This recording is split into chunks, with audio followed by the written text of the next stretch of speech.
wa Mawasiliano, Teknolojia ya Habari na Ubunifu Zanzibar, Mheshimiwa Mudriki Ramadhani Soraga amesema serikali imejipanga kuboresha huduma za kimtandao ili kuleta mageuzi ya ufanisi kiutekelezaji. Akizungumza na vyombo vya habari katika hafla ya mkutano na wanahabari wa vyombo mbalimbali nchini uliofanyika katika ofisi za wizara hiyo Kisauni, wilaya ya Magharibi B, mkoa wa Mjini Magharibi Unguja, Soraga amesema katika kuboresha huduma hizo, serikali imetazamia kuwa na satellite ili kuondosha changamoto za kimtandao zitakazoweza kujitokeza hapo baadaye. Kama wizara sisi tuna vipaumbele vyetu, na hivi tunataka tuviweke wazi ili wananchi wote waweze kuvifahamu. Na kipaumbele chetu cha mwanzo kwanza ni kuhakikisha kwamba tunaboresha utoaji wa huduma kidijitali.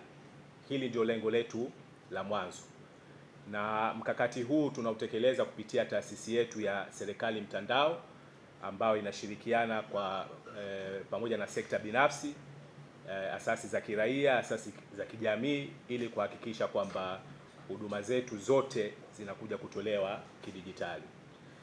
Lakini kwa upande mwingine ni uwajibikaji na uwazi serikalini, ili kuwe kuna ufanisi, ili kuweza kuwa na uwajibikaji ndani ya serikali, lazima tukubali mageuzi ya kimifumo ambayo inahitajika kwa ajili ya kuweza kulifanikisha hilo.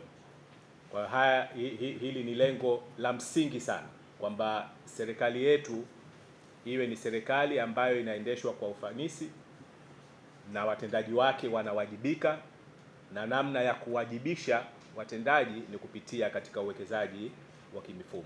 Tunatarajia kusaini makubaliano na ndugu zetu wa Yas, PPP agreement, ambayo itakuwa inatoa yani mradi huu unaitwa FTTH, Fiber to the Home, na lengo ni kuhakikisha kwamba kila mwananchi katika visiwa vyetu hivi wanaunganishwa na mtandao wa fiber ndani ya nyumba yake.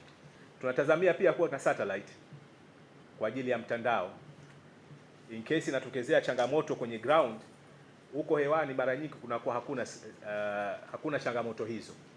Kwa hiyo kuna satellite ambazo unaweza ukaziweka, wanaziita near orbit, haziko mbali sana, na tumepata inquiries kutoka kwa serikali ya Azerbaijan, wameshakuja hapa. In fact hawa watu walishakuja tangu mwaka juzi kwa kuonyesha interest ya kutaka kushirikiana na serikali kuweka satellite ambayo itakuwa inatoa huduma za mtandao.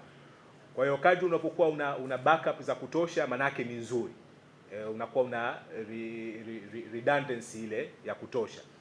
Backbone imefeli, unakwenda kwenye satellite. Nikiripoti kutokea hapa Kisauni, wilaya ya Magharibi B, Unguja, Abdalla Balozi, Sema Africa TV.